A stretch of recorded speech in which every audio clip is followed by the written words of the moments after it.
Good evening, Internet, and welcome to Top Shift number 94. This video is split into two parts. The first part was recorded 2 days before the drop of 2.4, but if you're more interested in the actual Thargoids themselves, then I recommend moving forward to about 1 hour 10 minutes for the latest update. Thank you. I hope you enjoyed them. Yeah, so here we are leaving Palin's base with our corrosive-proof cargo into the wonderful blue beyond. Perfect, mate. Thank you, Commander Agravar. Isn't that one of the characters from Hitchhiker's Guide to the Galaxy? Agravar. I'm sure he's sort of keeper of the total perspective vortex.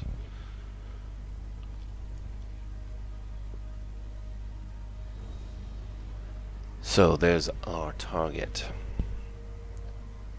and there's not much about at the moment.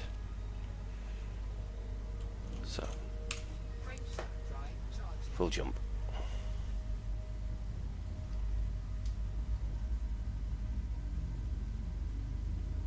Ah, of course, Agravar, fair enough. I've got my V's and my G's mixed up.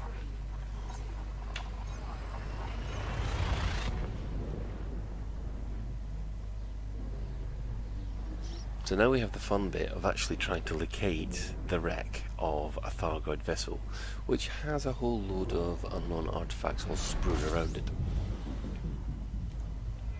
So let's have a quick look.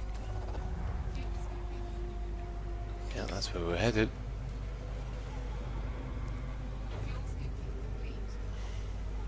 So what has been happening in the wonderful world of Elite Dangerous, now that we've only got 2 days left before 2.4? Well, tension is building.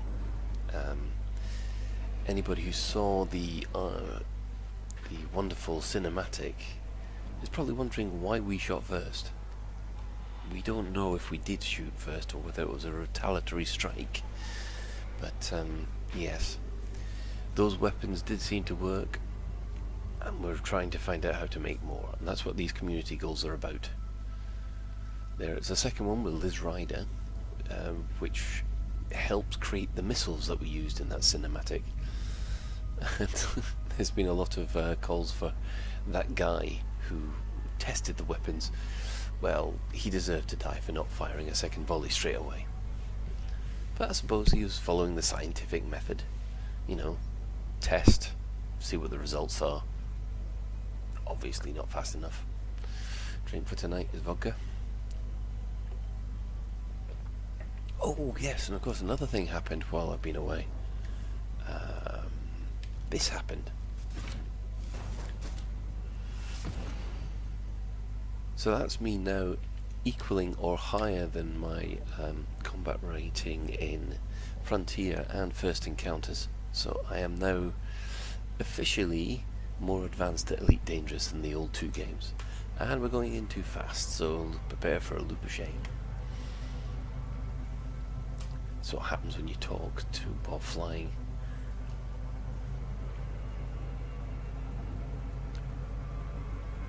Then we've got to start working out the coordinate system again. Urgh. Drives me mad.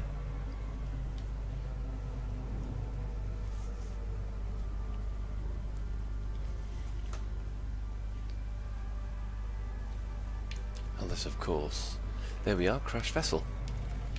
Excellent. And I didn't pay attention. Oh, that's not a crashed vessel. That is the tourist beacon which tells you about the crashed vessel. You've still got to fly down onto the planet to find the damn thing. So, eeny meeny miny mo, we'll try there. And see what we get. So the coordinates that we were after are -34 and -141. I think it's...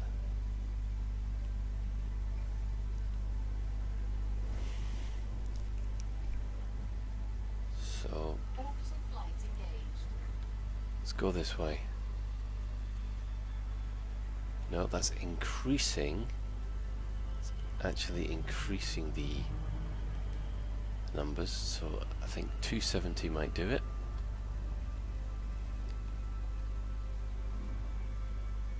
Yeah, there we go.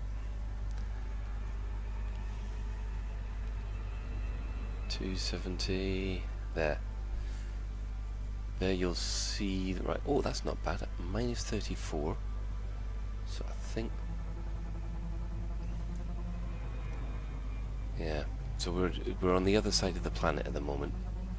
So we'll keep it up here.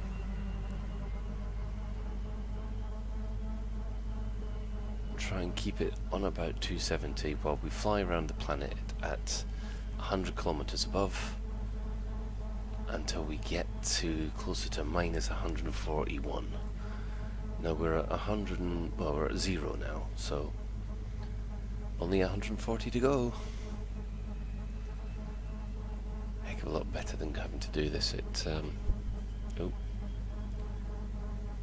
that's going a little bit too off course. Now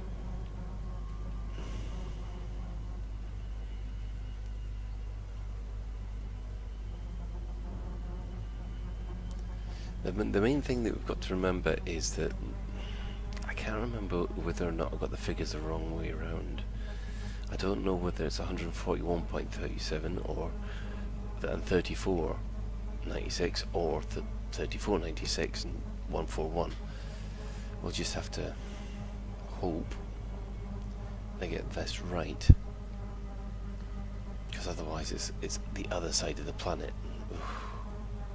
Here we go again.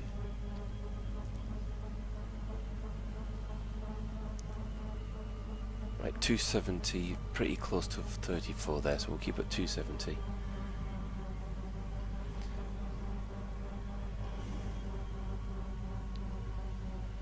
Yeah. The thing is, the shift drifts, so you've got to keep the yaw control just right as you go over these coordinates. Right, we're at minus 80, so only another 20 to go.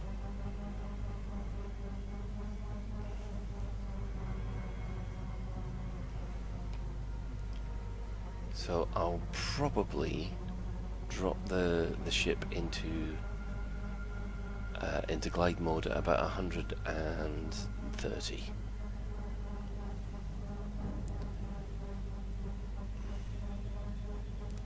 And with a bit of luck, we might be on the light side, so we'll have a good view of the wreckage. Oh, no. So coming up to 120 now.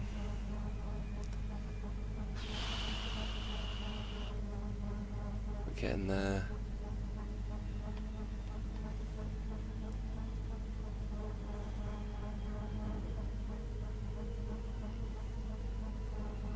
There's another planet coming up just there.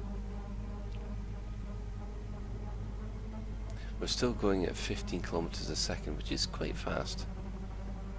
It's a heck of a lot better than we can manage with the 300. Right, there we go.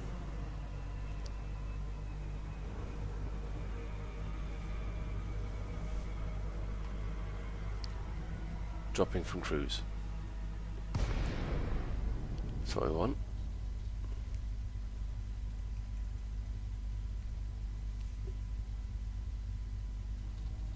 Oh, fantastic. Sirius permit Martel Quint sorted today. Oh, that is such a pain. It really is. The Martel Quint is such a pain. Now, I got a sneaking suspicion it's over towards my left.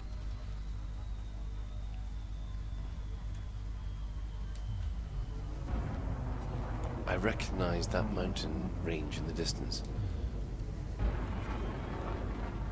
Full power to engines. I've got class 5, what kind of drives is it? Clean drives.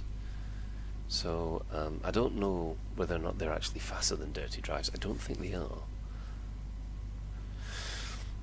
I had class 3 dirty drives before, but they didn't seem to be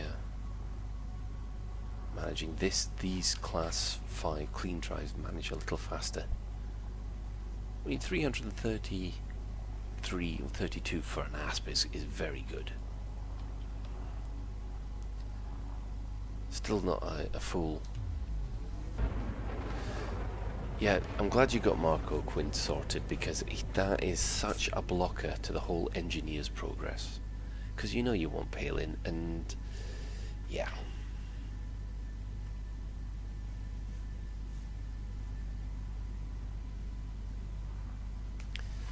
Now, let's see, 34, that's... he's going up.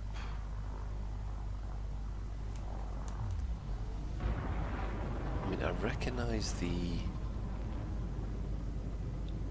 that hill structure, but I'm not quite so sure where from. Probably from the last time I got it wrong.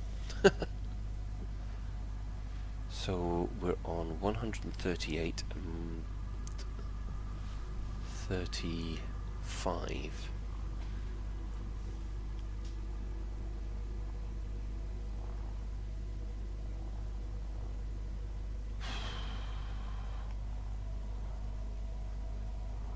Now, could it be in that dip up ahead? We're still 5k up from the planet's surface, 6k almost.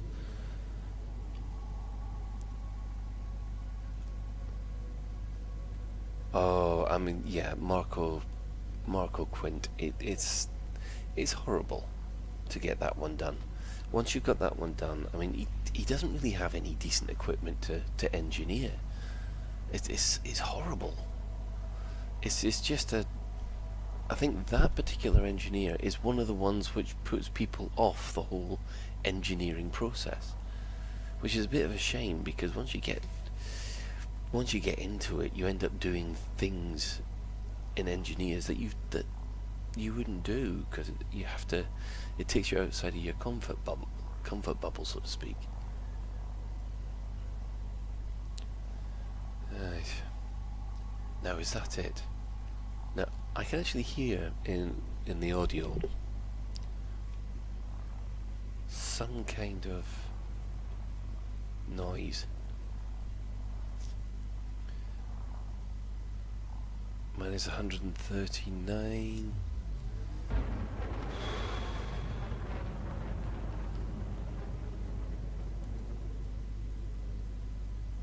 Nothing in that one, but then again, we are off. And this is one of the things that takes an absolute age. If you've been given coordinates on a planet, getting to those coordinates can be an absolute pain.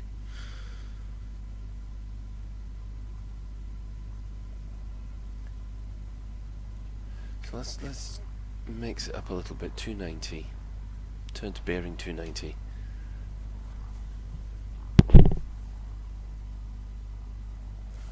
I'm also going to expand the scanner. I don't think there's anybody in the vicinity.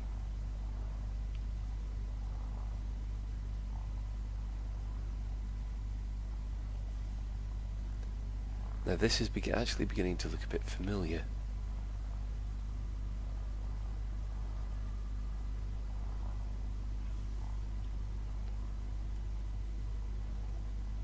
I think it's the other side of this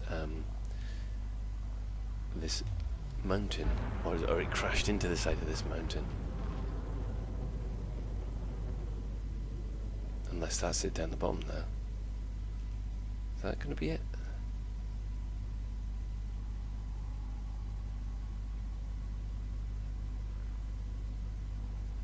No.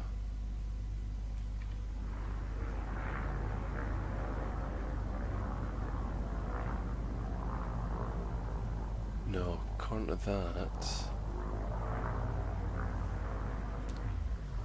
we've still got another 1.37, another 0.8 to go. We're about right on the top one. Is the second? Is the? I don't know which one's the longitude and which one's the the language. What am I looking for? I am looking for the crashed Thargoid vessel, because I am after an unknown artifact. I am doing Palin's run for his community goal. And to tell you the truth, you didn't miss much at the start of the stream because the sound was all awful and things like that. So, looking down here, don't see anything.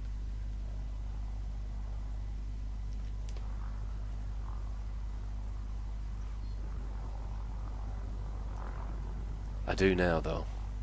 I can see it in the distance.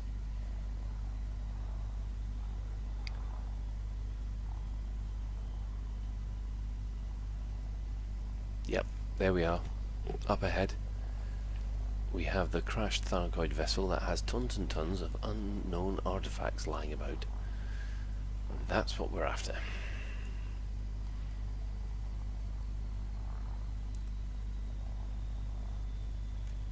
Pull that back, undercarriage down.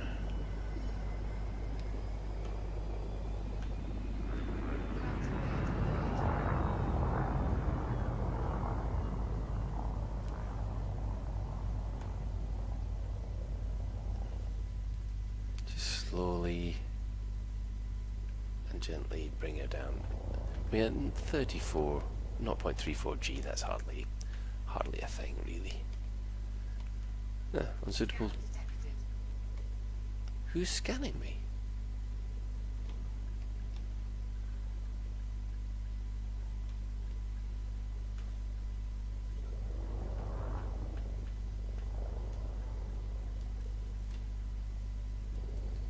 Someone's scanning me. Why would someone be scanning me? Bandits. Ooh, hope not. The scanner seems completely clear.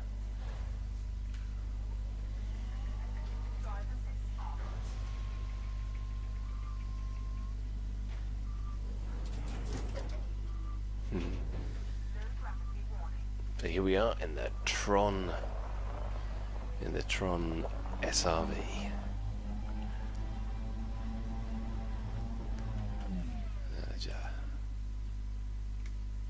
I love this thing. It's amazing what a colour scheme will do.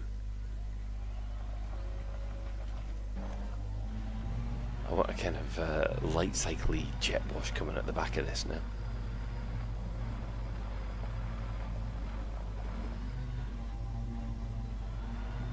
So as we approach here, you can see that there's been it took out a lot of ships with it. There's a T9 gone. That looks like that's definitely an Anaconda gone there. Whoop.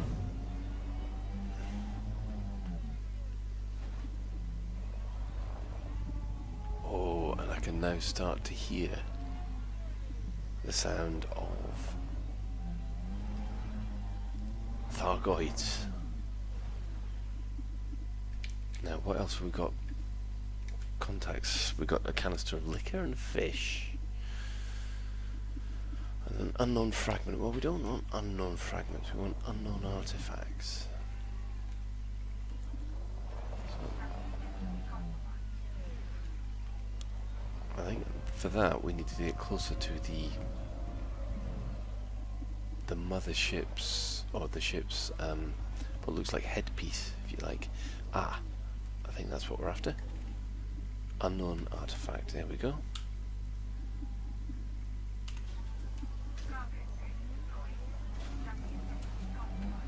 And we've got one. And yes, I know it's toxic.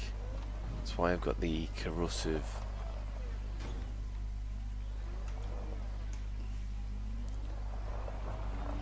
Ow.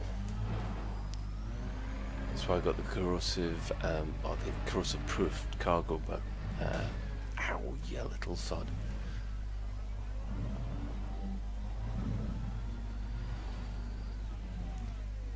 Because the main problem is, as soon as you pick one of those up,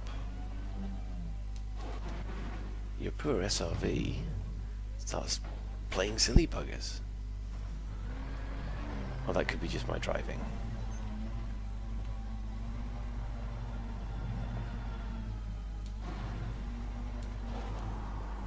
Ooh.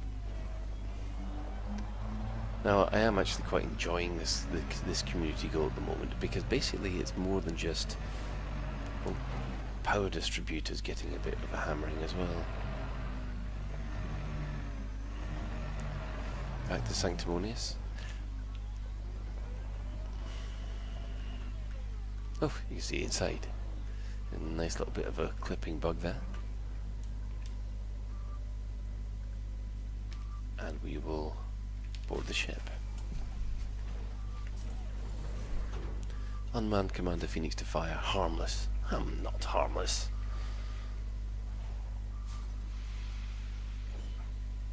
So, there we have it. We are one unknown artifact.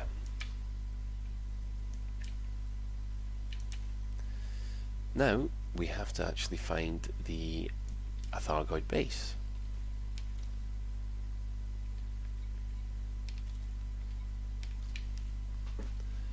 Now thankfully, thanks to Canon, I now know of one which where it exists.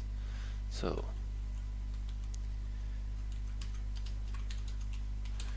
that is sector OD-S B4-1.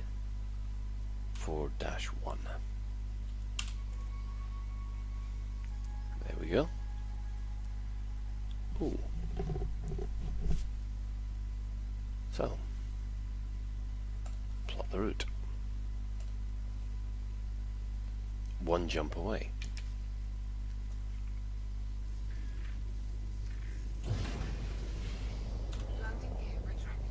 So we've seen two anti-Thargoid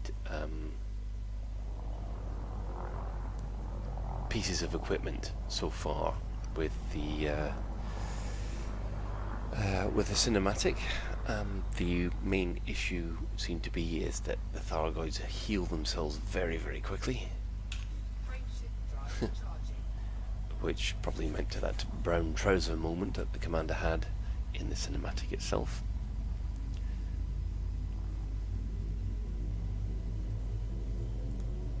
And we are trying to get research into those two items, which one is a scanner and the other one are some kind of missiles, which is actually based on the Guardian's technology.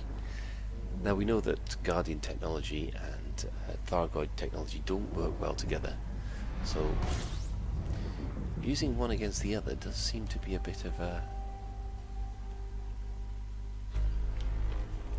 logical one. Right. System map.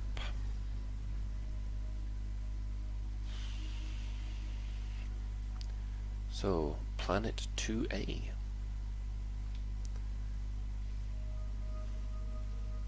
So that'd be that one.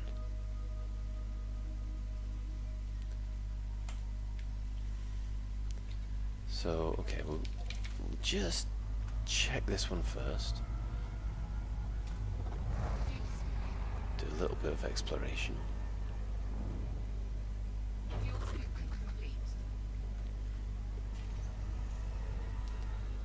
Is that 1A? Is it not? We don't know yet.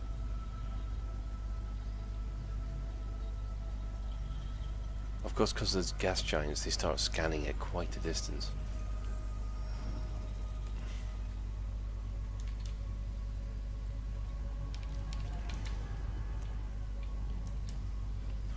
Okay, so that will be 2A, so there's 2A there. Right. I think gas giants start scanning at about 300 to 500 light seconds, depending on their type. So always useful to see.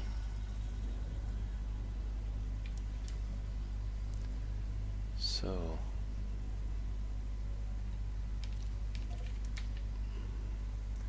see which one of these is hiding a Thargoid base.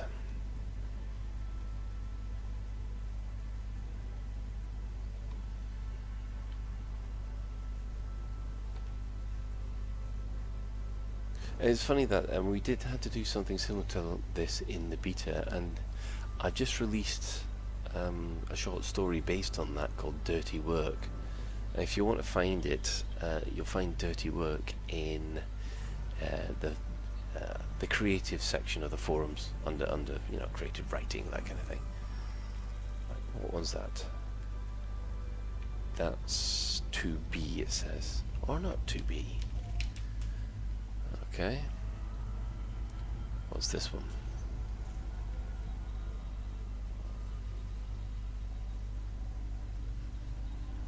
Bet you it's the furthest one away.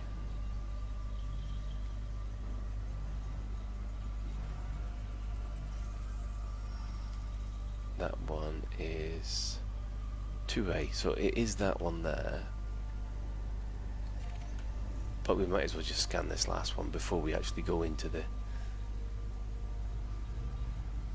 go in and try and look for the Thargoid base. Now, these things are that big, you can normally see them from about 100 kilometers up.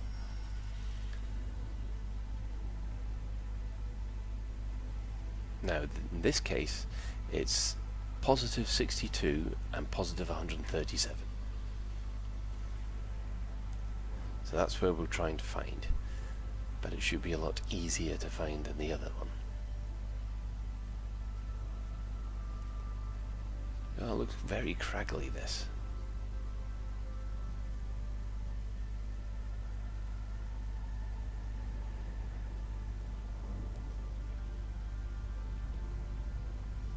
Okay, let's try just there.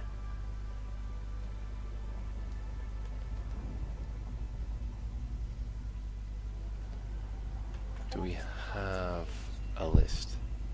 We do. We are... we're on completely the wrong side of the planet.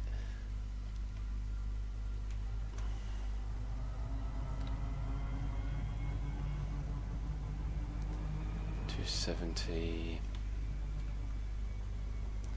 New. Want to go across at 90. Orbital flight engaged.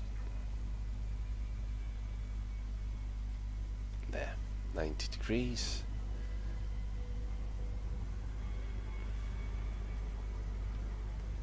We'll keep it that speed until we've got to get to 67. We're at -2.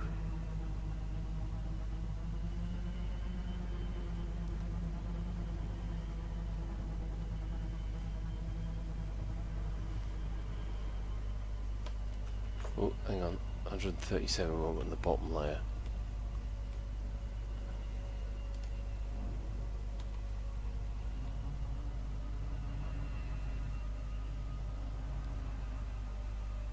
Let's go to 45 degrees. Orbital flight engaged.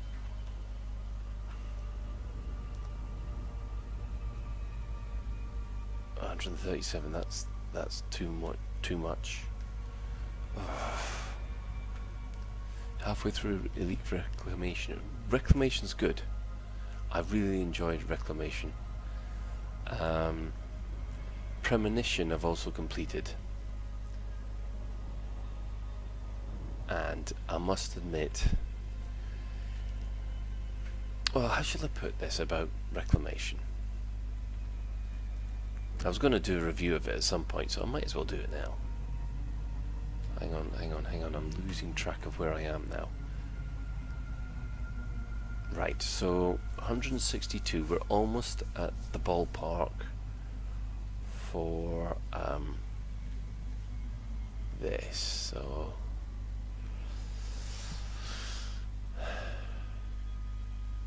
That's still going high, so let's go 270. Let's go there.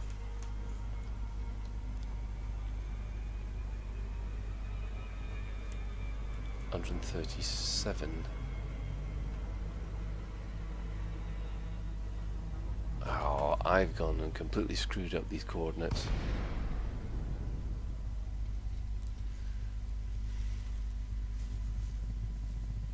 You No, yeah, glider boarding, I'm not surprised.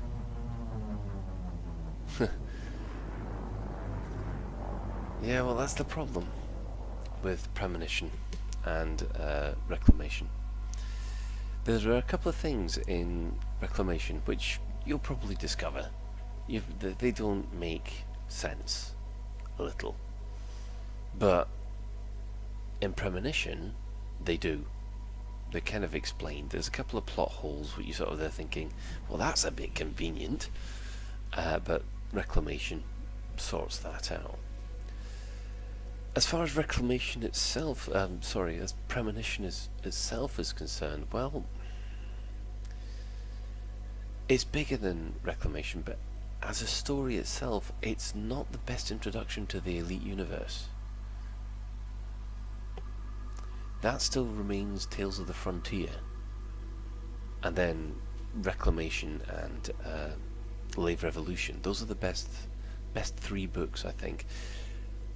I think Premonition comes in about 4th. I mean, I think Drew was a victim of his own success because when I interviewed him, he sort of said that one of the things he had to do was he had to write it out in different segments and then bring it all together. And there are times when you can feel that that's actually happened. The individual scenes hold together quite well. Sometimes it just feels like it's jumping about the place and it's difficult to follow the narrative. Of course, there was the ending, which I'm still not happy about. A lot of people have sort of said, well, did it ruin it? Did the live event ruin the book? I felt it did, to be honest. The results of the live event did ruin the book, and there's no getting away with that. I mean, Drew tried his best. Fair play to him. He did his utmost to make it readable, and it does work as far as that's concerned. But as far as the story, it's not the satisfying ending that I was hoping for because of what happened in the live event. So yeah, even the book was spoilt by griefers. Right, gotta concentrate now.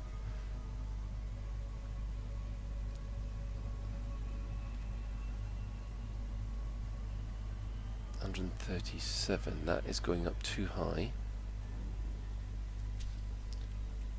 And that means that we need it to be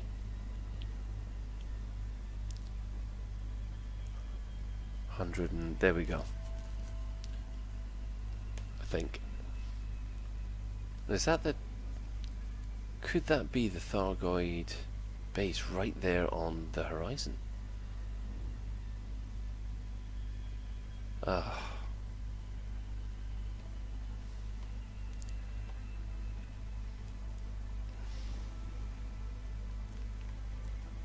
Well, I've gone and completely screwed these coordinates up again.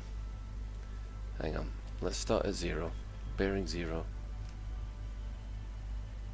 137. Is that going up or down? It's going down, so I need to be 180 to begin with. Right. And we need to get this bottom figure to 137, so once it reaches 180 it'll go back into positive figures.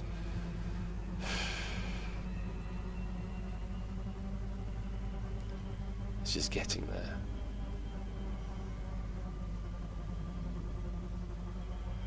I think. Or have I got this wrong? I've got this wrong again. 180 is the top figure.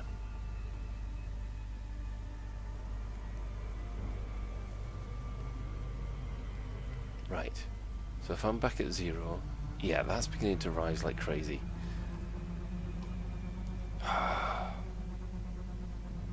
Is that the Barry Trotter frat? Yes, it is. It basically, it did ruin the book for me. the Barry Trotter, or Twatty Slotter, I call them. So we're getting the top figure up to 62, and then we're going to turn a straight 90 degrees, and hopefully, no, 270 degrees, and hopefully the minus figure will go all the way around, and then we'll go to 137. I think that's how the coordinates work. Right. Oh, it's dropping from orbital cruise. Yeah, fine.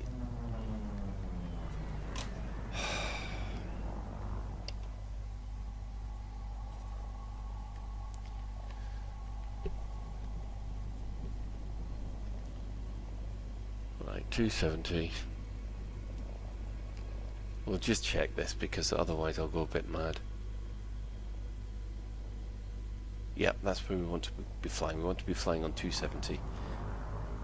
Pull up to 90. Kind of. Frameshift drive charging. 4, 3, 2, 1. Engage. Now I have to be very careful here. I do not want to drop below the glide line, if you see what I mean. Right. So if we carry on doing this, oh, come here. Keep on 270. There we go. Look, you can see it's now got 163 and falling.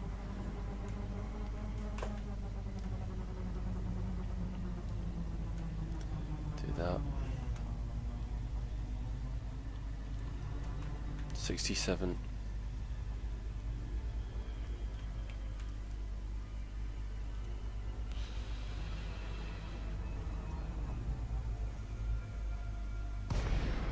Glide field too steep. Ah, for crying out loud. But I can see it. I can see it from here. If you look over there, sorry, in the top right corner, you can see the Thargoid base. So I'll just line up. For goodness sake, this is taking forever. Pull up to that. Frameshift drive charging. Like so. 4, 3, 2, 1. Engage. I mean, to fair, going back over the live event, I mean, Drew and Company tried their best. I mean, I think it was one of those occasions where, well, the odds were stacked against them. I would like to see more live events like that, but we'll just have to wait and see, won't we? And there we have it. We are 47 kilometers up, and we can see the size of this base.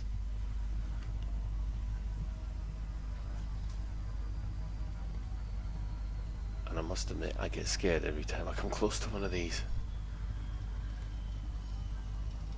Are they ships?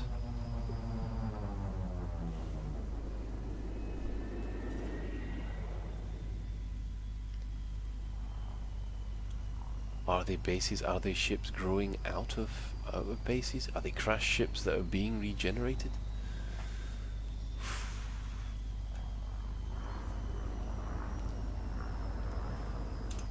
Am I approaching too fast? I am approaching too fast.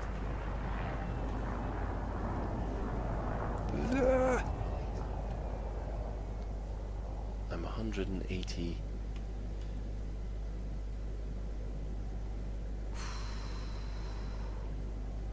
$130 meters up. So if I do that apparently, yeah. Well, that's unsuitable terrain, is it? Oh, that's a pain. Oh.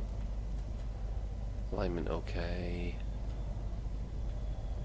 There's 0.6 G here, so it's quite nice. Oh yeah, eerie doesn't even describe it.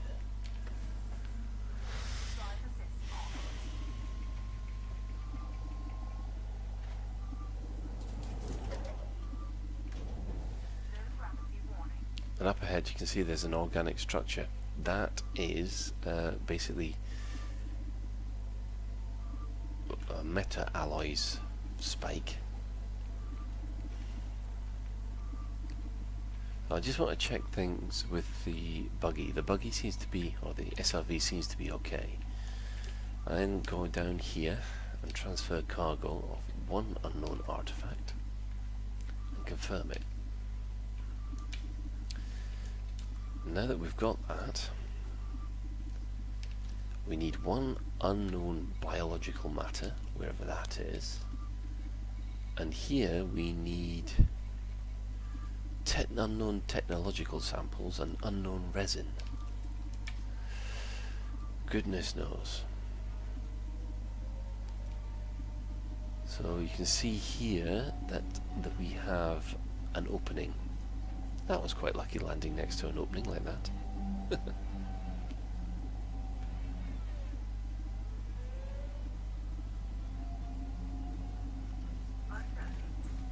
Unknown biological matter. We found one of them already. Excellent.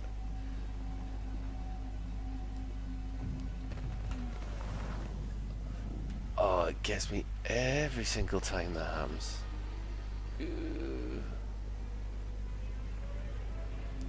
And there's a scavenger. And a landfill.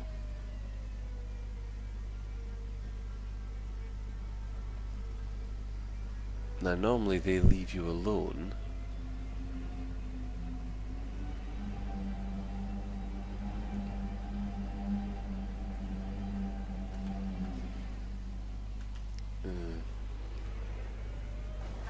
Oh. Skill, eh? Yeah.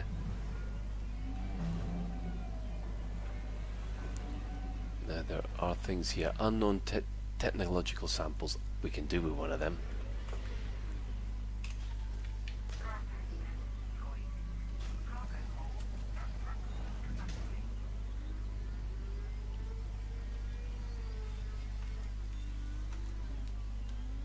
You see all the, look at the power lines, so it's still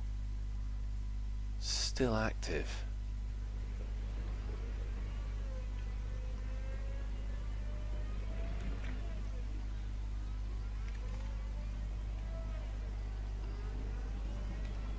Right, let's get back to the ship and drop this first bit off. That's the scavenger. It's, don't know what it's doing there, to be honest. Oh, blasted SRV because of 0.6 gravity.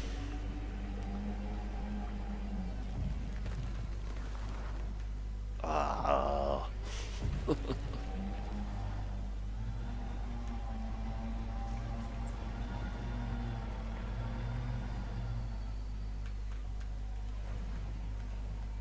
The data link scanner's being affected.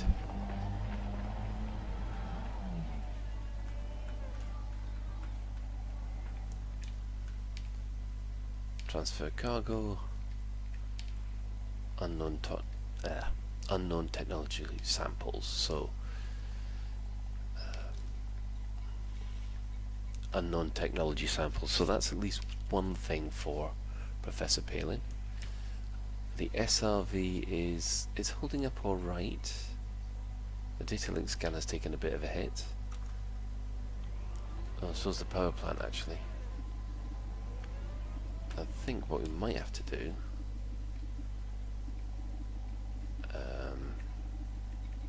synthesis, SRV repair. Oh, we've got plenty of them. So if we go back to modules, oh, that doesn't fix your modules. Oh, that's a bit of a pain.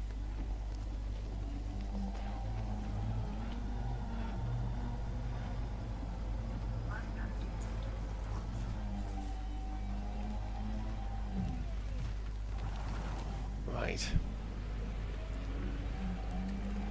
Let's try and find this unknown biological matter from somewhere. What do you mean cargo bay full?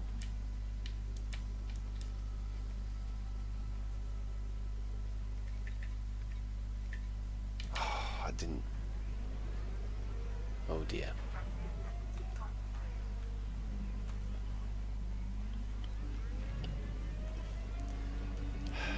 Schoolboy error. Bang.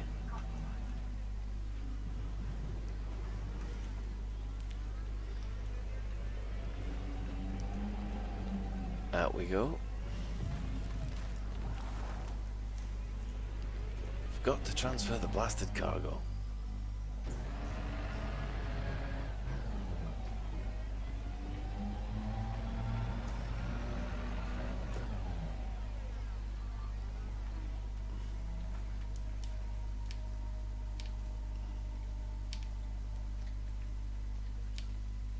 Confirmed.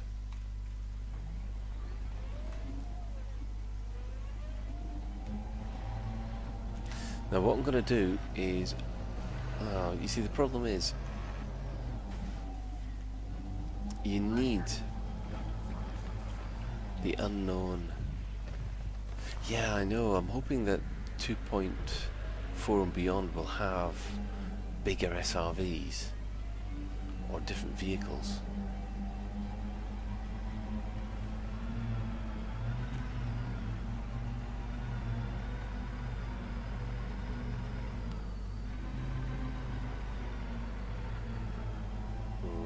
Here we go. Oh, we're going out another door. We are.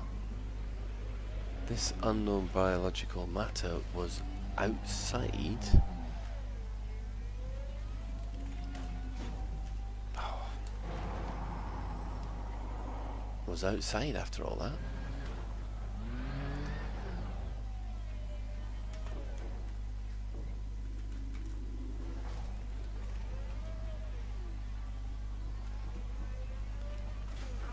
We got him.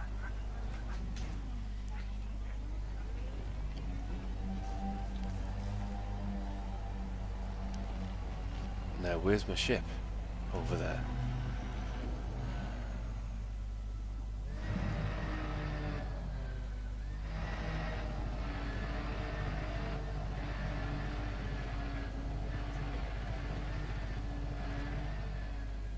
Now, if that's the case...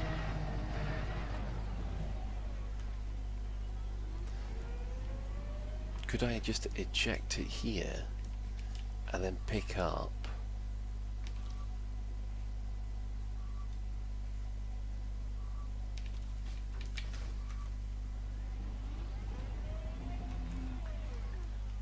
now, is that going to be okay? Still seems to be 100% there, so hopefully if I leave that there I can come back to it.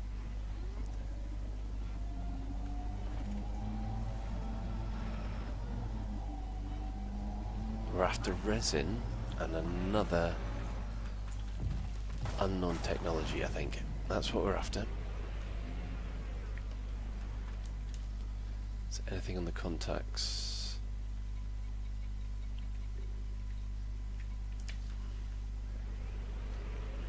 Oh, do you get them from scavengers? Do you shoot the scavengers and get the resin that way?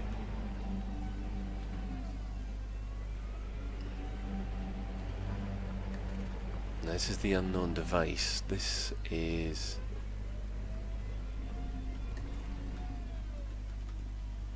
unknown technology samples. That'll do.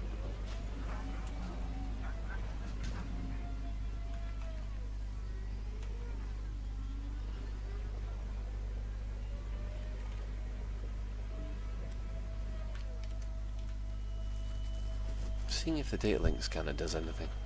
Never done that before. Nothing. Just corrosion on the cargo hatch.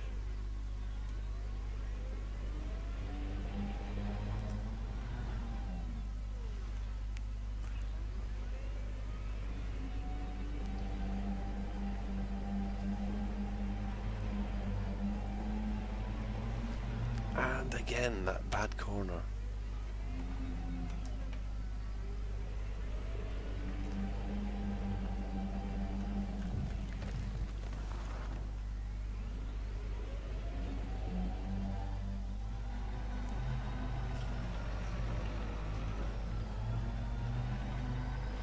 Oh, oh, wobble.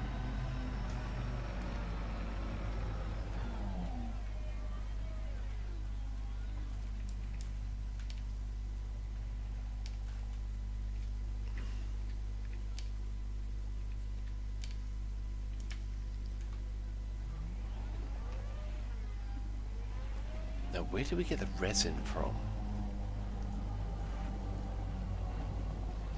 You know what? I'm going to attack a scavenger and see what happens.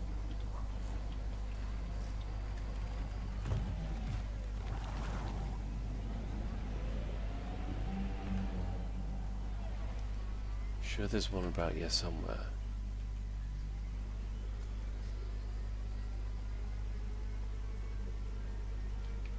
How are we doing for our modules?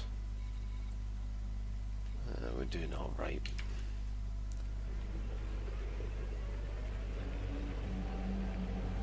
I'm sure there are data. Oh, I just went over something.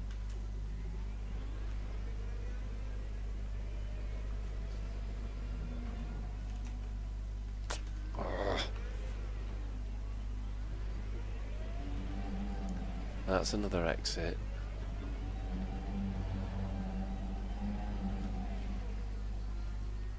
That just takes us. Ugh, another sticky mess.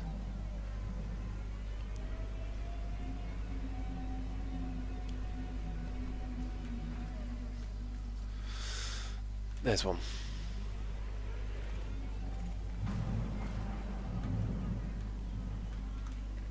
He's gone right by it. Every time I go for one of these things, they... Oh, hello. Unknown uplink device.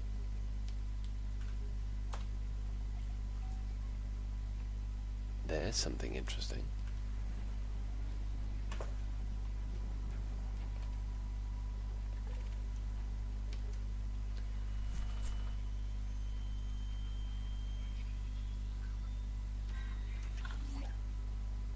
Ooh. Okay.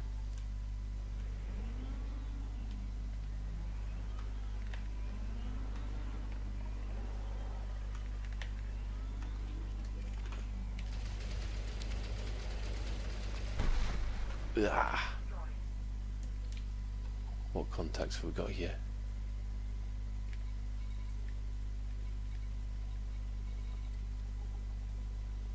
Unknown technology component. Unknown biological matter.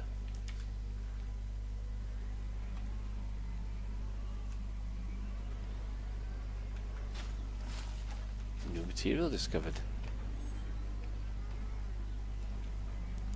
But it wasn't what we're after. Hello, what does that say? Scan message. Right, we'll just go and get one more technological item then.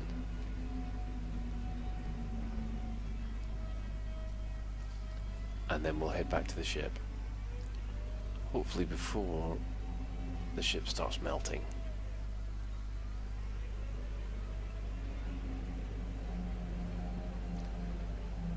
Managed to get that scavenger in isolation, which means that I didn't get unknown uplink device, unknown biological matter.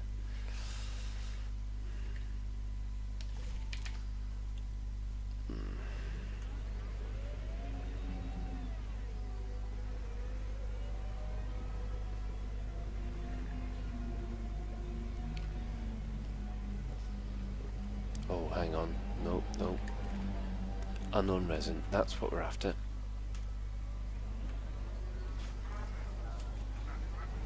Right. And there's another uplink device.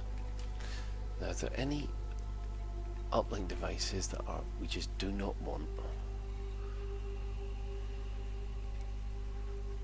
Atypical encryptions, that's rare.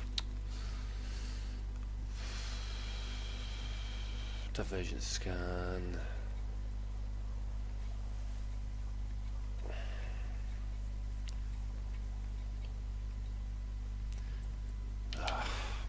We can't. We've got too much. I don't know what data I need and what data I don't. Right. Let's carry on here until we get out.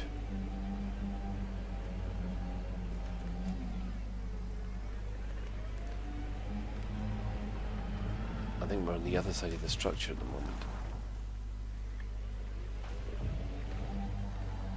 Yeah, we are. So, round we go.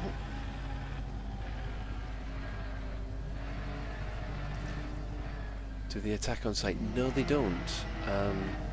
They only attack if fired upon. But if they see you shooting another another scavenger, then they'll all attack. But if you get them in isolation, you're fine.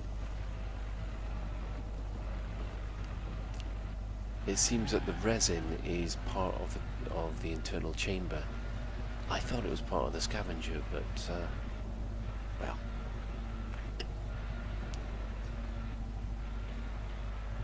So we've got 2 lots of resin.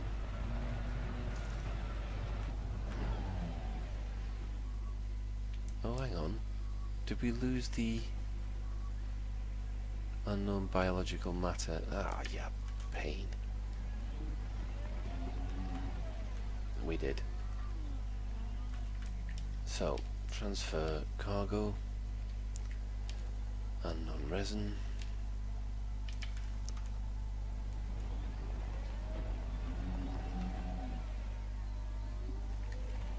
Right. Oh, it's rolled all the way down here. I think. Yes, it has. So, we'll just pick it up. Right, so at the moment we're fine. We've only got 4 tons of cargo space. So the unknown probe has done its, and the unknown artifact has done its job. So we've got rid of that.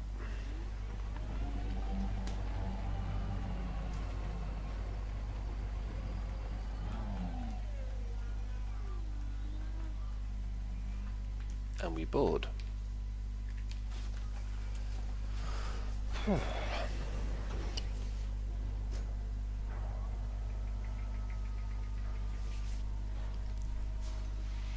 That was spooky. That was very spooky.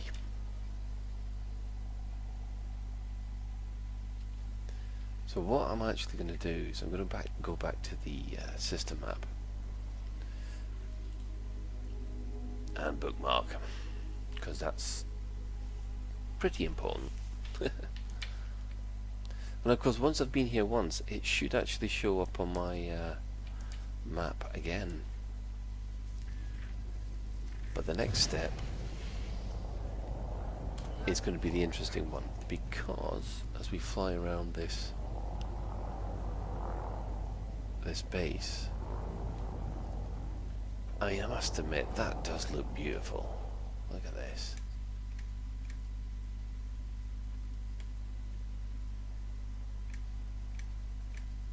That's supposed to be me, by the way.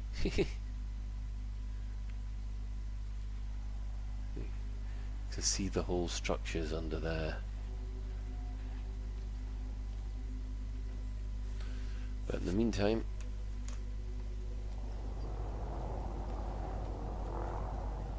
power for space and then head for Maya. So there we are, unknown structure scan. That will be locked into my computer from now on, and that means I can come back here every single time, and we'll probably carry on doing that tomorrow night as well.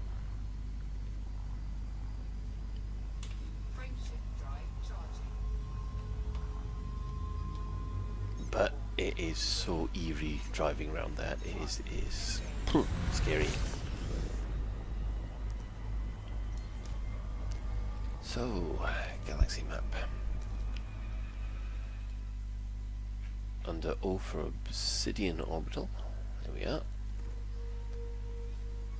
Plot route. Back. Of course, you'll probably be able to get a lot more influence and a lot more money from just carrying computer components or the appropriate bits to Professor Palin or Liz Ryder. But to be honest, that's much more fun. Frameshift drive charging. An illicit cargo being taken into an anarchy. There's the irony. Be interested to go back up to Tuesday. Yes, it will, and I think I will be, just to see if there's any difference. We're going to be hanging around the Pleiades sector for 2.4's launch on the 26th. So. But of course, it'll probably be late evening by the time it gets there.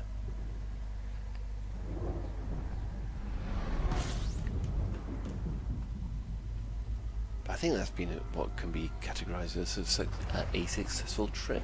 Now, I'm flying in Mobius at the moment, mostly because I know in open it is a ganker's paradise.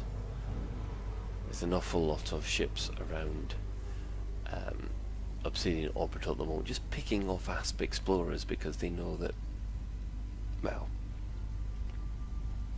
most people come out here in an Asp Explorer because it's the easiest ship that will get them here. The problem is, of course, an Asp Explorer will not stand much chance if it's up against a Vulture or a Fer-de-Lance or an Anaconda, which a lot of the people out here seem to be flying. Hopefully in 2.4. Yeah. Hopefully in 2.4, you know, the commanders, the Pilots Federation bounty rebuy will start to discourage people from behaving that way.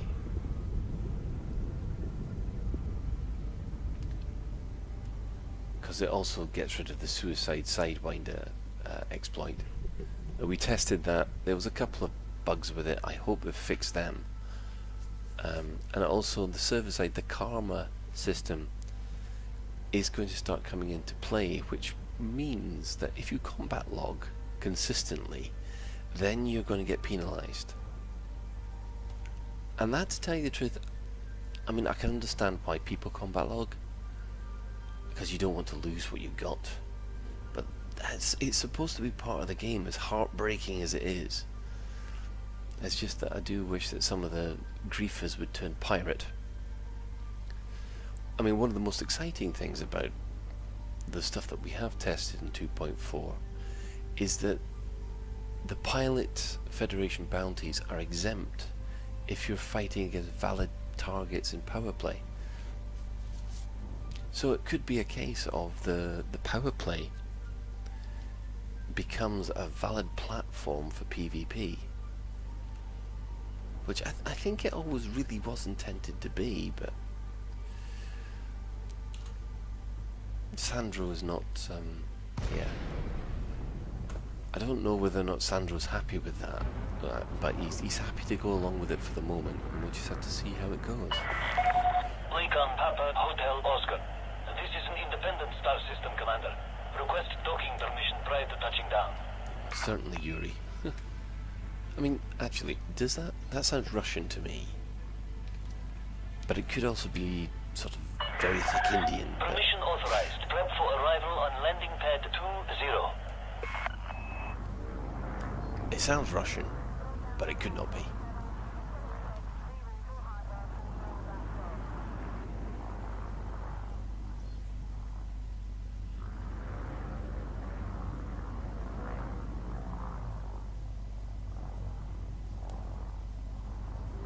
Docking request granted, undercarriage down. This always reminds me of one of the Babylon 5 ships, Earth Force One.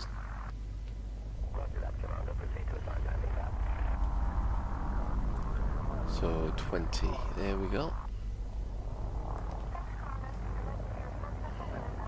Yeah, the CG, the problem is, when you got these kind of explorer vessels, they become easy prey to whatever the griefers fly, and it's...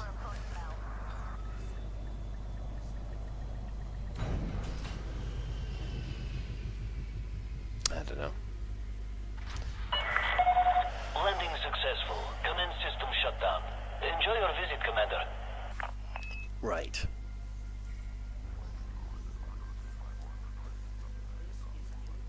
So if I go to that, and I go to black market contacts, there we have it, look. Sell that. So we're selling that for $500,000.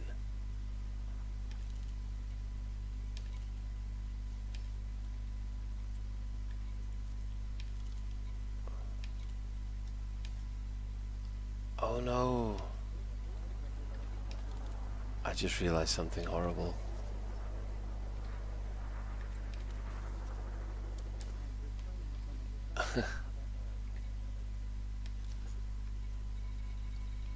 Well, first of all, we've got 3 tons collected there, which is good, which gives me in the top 100%.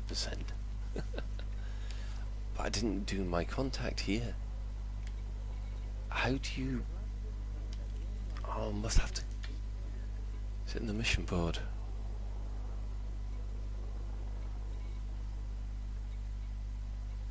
Where do you check it in?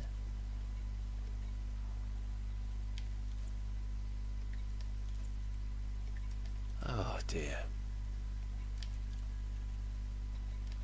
I'm going to have to do that all over again just to find out how you check it in, which is a bit of a pain.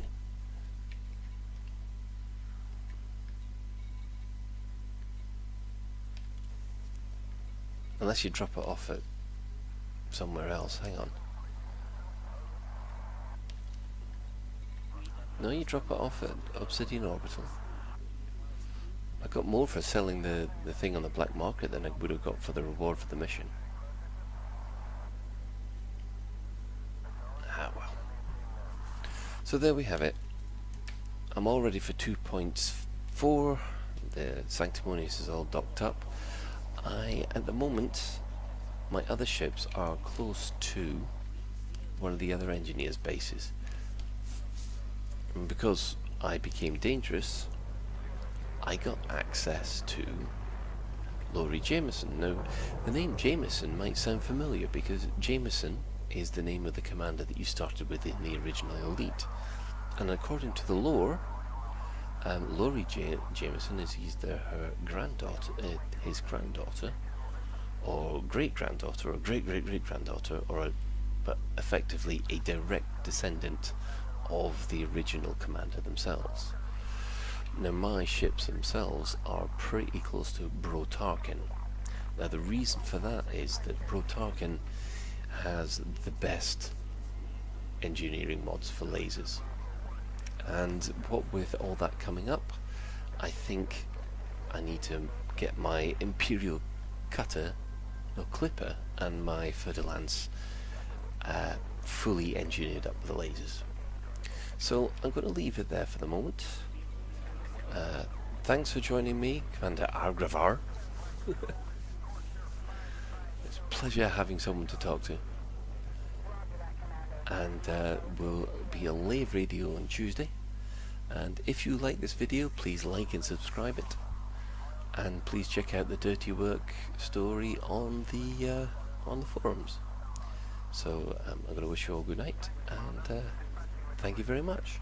And welcome back to more Top Shift. I was going to put out the previous video separately, but since 2.4 dropped a couple of days ago, events are moving very, very quickly. So what I'm going to do now is that we're going to go looking for Thargoids, genuine Thargoids. As you can see, I'm in my ASP, which... Ship detach complete. Watch for oncoming traffic when passing through the airlock. Is not the best ship to be able to take them on with. But as we discovered on Lave Radio a couple of days ago, it does seem to have quite a few advantages. So, looking through the navigation, we have found that Astropi Speed restrictions are now lifted. Safe travels, Commander. does seem to have a quite large presence of the things there. And after we've had one encounter of them, if I survive it, then we'll head on to the Imperial Wells-class cruiser and see whether or not we've got new weapons and goodies to play with. Frameshift drive charging.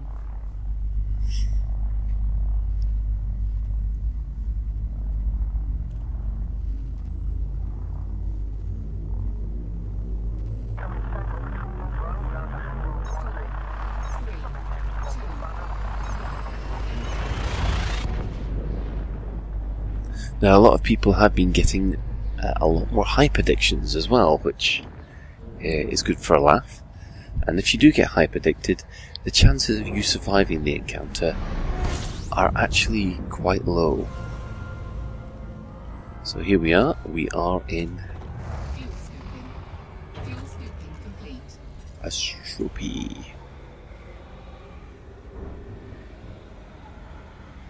So now we are looking about for an unidentified signal source.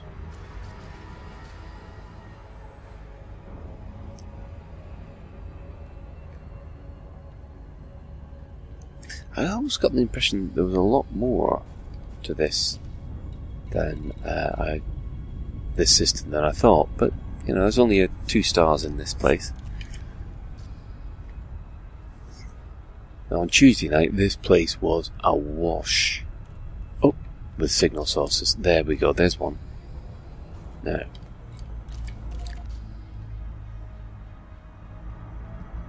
here we go.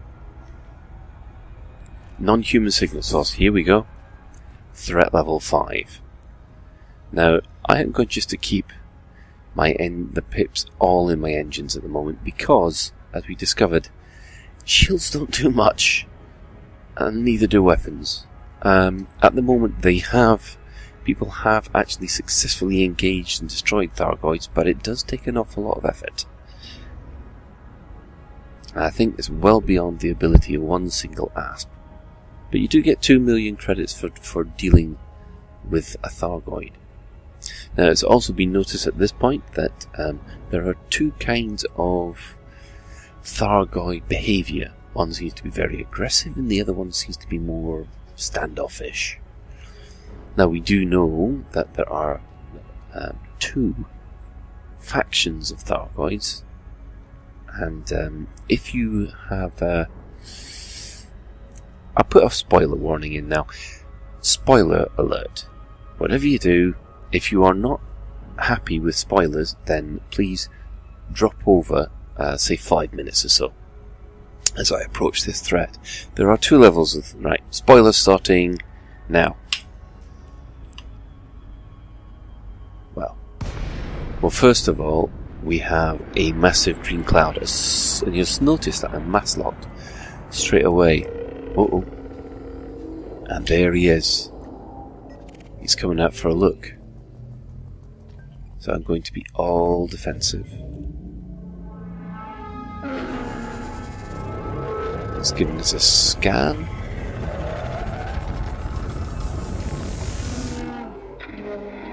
We don't seem to be any threat. See? We're no threat. Right. I want that occupied escape pod, however. Or rather, we'll take the damaged one. They're trying to scoop escape pods at the moment. You can see here that these are Imperial vessels that have been attacked, which before they were all Federal. So I've managed to get that, but I'm still not under attack yet.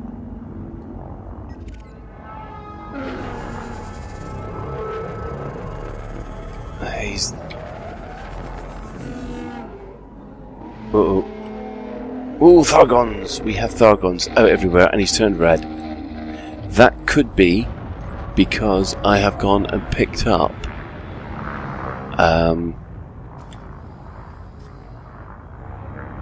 that occupied escape pod. Didn't like the fact I picked it up.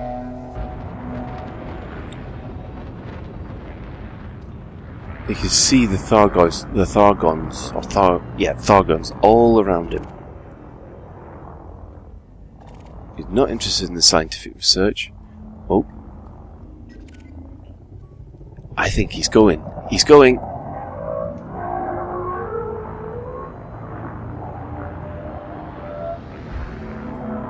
And he's fast. I am going at 330 and he's still pulling away. And look at that wake effect. So, let's scan it and see whether we get anything. Oh, before we scan it... Oof, gone past it now. Going too fast for us to be able to cope.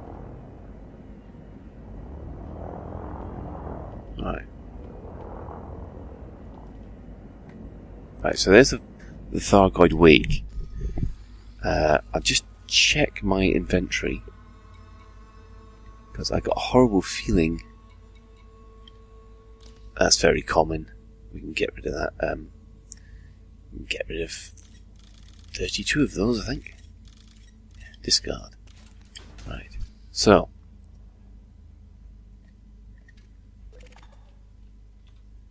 And scan it using the wake scanner.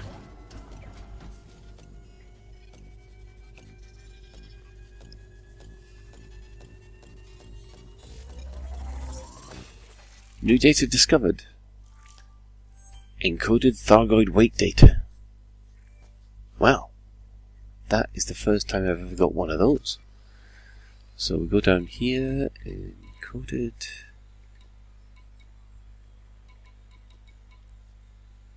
Huh. Doesn't seem to have appeared.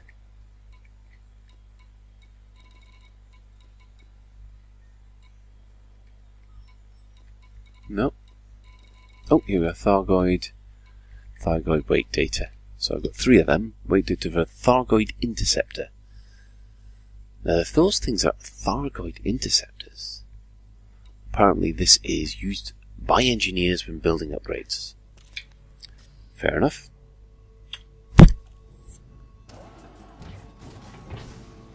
Nothing I can do there. Could probably scoop this last thing, because it's probably worth something. Scientific research. Scientific research sounds good. We'll scoop that, and then we'll head over to the Wells class carrier, which is over. It's not far from here, actually. I think we should be able to make it in one.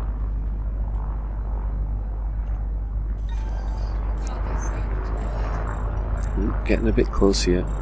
Ooh. Target destroyed. Well, so much for that.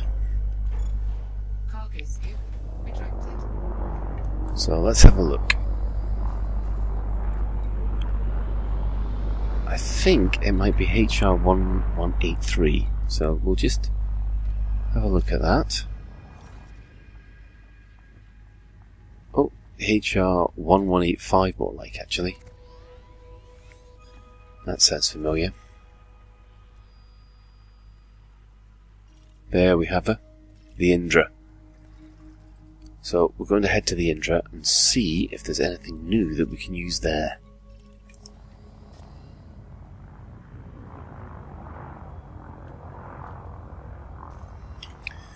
Now people have been actually dropping off escape capsules and various cargo in front of the Thargoids to see whether or not they scoop them up, a bit like that escape pod that they picked up. They do seem to be interested in escape pods for some reason. Any Thargoid commodities you may have picked up, like unknown probes and unknown artifacts, which have now been renamed to Thargoid artifacts now, and Thargoid probes.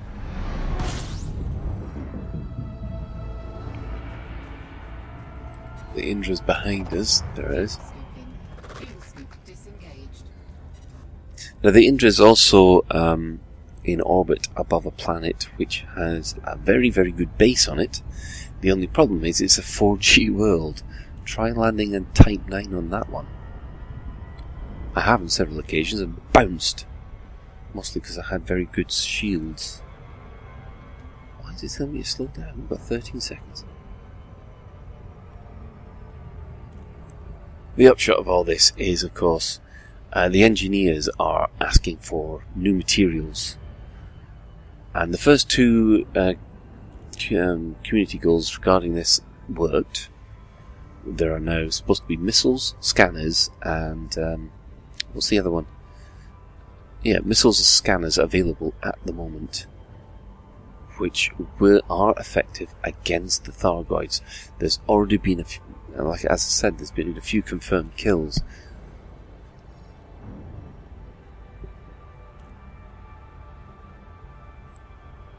What's that? Unidentified signal source. No. Non-human. This close. This close to the Inara. Ooh. There's a capital ship there as well.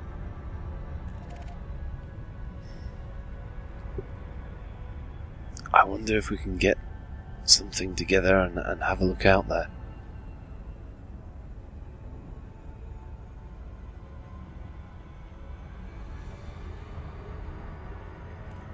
Now, apparently another thing that's been discovered lately is a massive, massive barnacle forest, they're calling it, which is in the shape of one of these Thargoid motherships, or the Thargoid ships.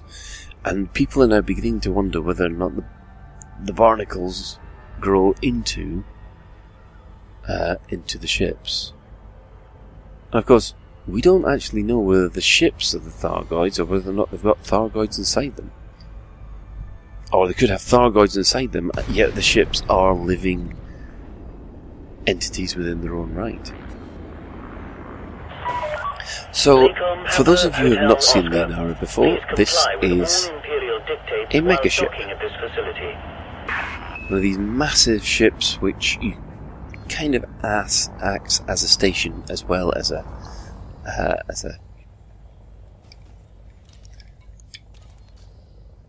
now, where are we docking? Permission granted. Proceed at your earliest convenience to pad 07. 07. So the thing about this is it's trying to find the pads. Is that the pad there? You can see the pads on the side. Ah! There we go.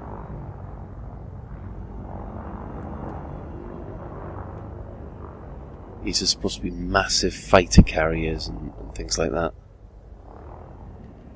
I don't think it's got it's got large landing pads. I think it's only got medium. Oh no, take it back. That's a large one right there.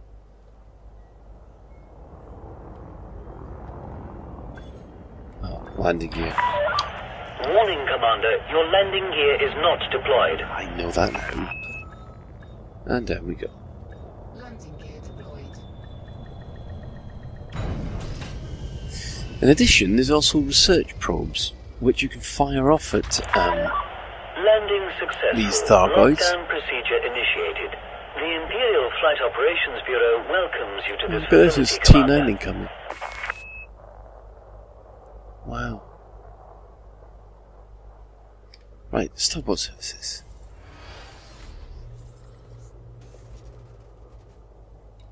At least we've got outfitting here.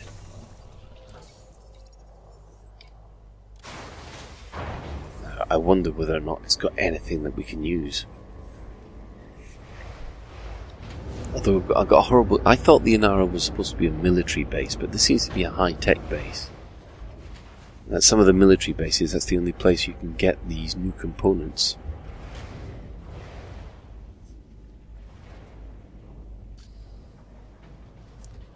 Okay. Hard points. Is there anything else we can use? Missiles. No, that's what we've got. No I don't think they've got what we're after here. That's a bit of a shame. So utility mounts. See if there's something that we can use here. Replace the chaff flank. No, just shield boosters, which are useless against Thargoids. They just zap straight through the shields. So there's not even a new equipment that I can use. So I've now got to go off and have a look at other military bases in order to tool up, so to speak. But in the meantime, I'll just show you this, which is that there is now a new contact, search and rescue agent. And as you can see, I will just hand off my damaged escape pod to him, and he will give me 8 grand as a reward. There we go. I don't know how much more you get for other things. All I've managed to get is damaged escape pod so far. Oh, excuse me. And here's the other thing that's turned up. The new Hollow Me features. So this is my new avatar. Glasses included, which is always good for a laugh. So we can now set a outfit. Now that's your standard one. But if you go to the game extras, you can find that you can browse, and that's what my avatar looked like in all those different things, if I wanted to.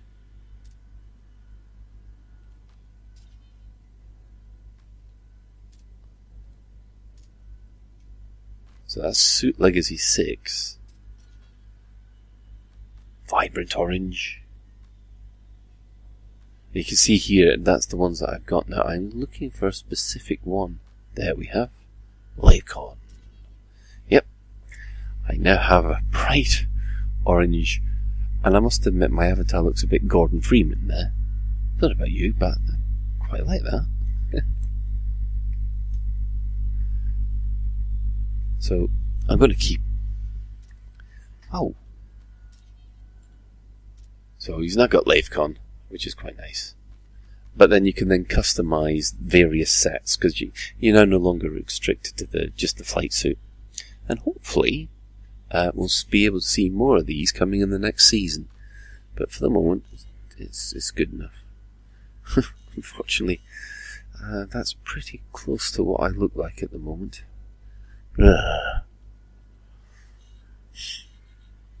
So, and the other thing you can do is you can then save your avatar into a new position, so you can just quickly flip between ones which you've already set up, which that's quite nice. Now I wish they'd do the same about loadouts, but I suppose that's something to do, worry about the next thing. And I never get tired of seeing this. There is a brand new inbox which allows you to filter on various things. As you can see, dangerous. I feel it now. And I got an invitation from Laurie Jameson, who is up in the Shinrata Desra system. And a lot of people have asked, what's happened to the Pilots Federation? It was in the Shinrata Desra system. Well, that's because the Pilots Federation, because of all the bounties and stuff that have been added, has now been promoted to a superpower. So you've got the Alliance, you've got the Empire, you've got the Federation, and now you've got the Pilots Federation on top. So yeah, that's apparently why things are in the lore. So far so good in 2.4. The Thargoids are genuinely terrifying, especially if they get you coming out of hyperspace. So we're going to keep this up, and hopefully next time you see me I'll be in the Furderlands, and I'll be trying to either hunt them or talk to them, and I'm not quite so sure which. So thanks for sticking with it, and I'll see you out there. Oh, but if you do like these videos, please do a like and subscribe down below. Always helpful with channel. with the channel. Thank you very much, and good night.